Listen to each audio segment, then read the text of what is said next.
اب کسی کے ذہن میں کوئی سوال تو کر لیں، اجازت سے سوال لیں اور ایک سوال ایک بار. جی بھائی آپ.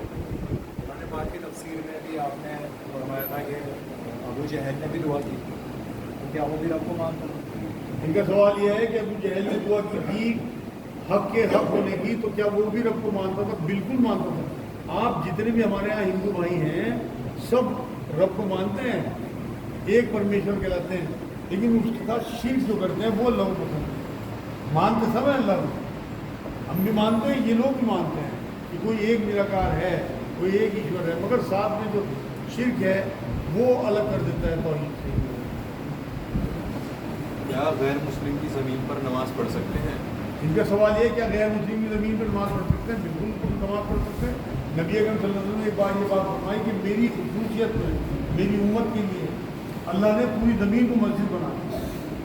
پوری زمین میں غیر مسلموں کی مسجد جو ہے بالکل. ہم نے تو خود ہم جب اپنے استاد طارق عبداللہ صاحب کے ساتھ جاتے تھے تو ہم نے مندروں کے جو شہر ہوتے ہیں انہیں نمازیں پڑھی. کتا اگر کپڑوں سے ٹچ ہو جائے اس کے لیے کیا حکم ہے؟ ان کا سوال یہ کتا اگر کپڑوں ٹچ ہو جائے تو اس لیے کیا حکم ہے؟ دیکھو جی، اگر کتا نالی سے اٹھ کے یار گیلا ہے تو ٹچ ہو جائے تو پھر تو آپ کو اپنے کپڑے پاک کر دیجیے. اگر وہ سوکھا ہے تو کوئی وہ ناپاکی نہیں ہے، بالکل آپ سے ٹچ ہو جائے آپ کو کوئی ضرورت نہیں.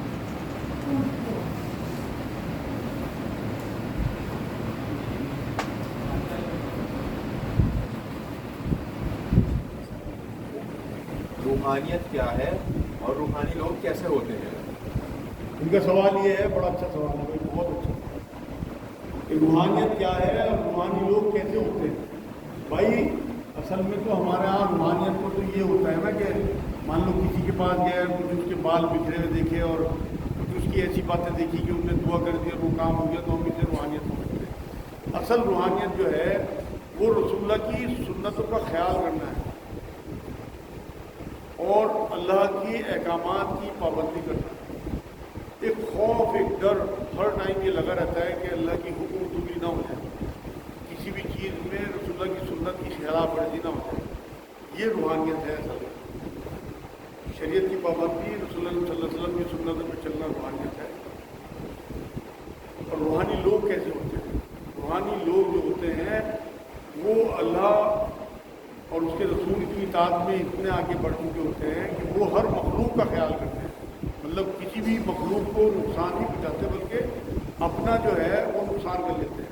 روحانی لوگوں کی ایک پہچان یہ بھی ہے کہ ان سے کسی کو کوئی نقصان نہیں ہو سکتا، یہ بھی نہیں ہو سکتا کہ ان سے فائدہ نہ ہو.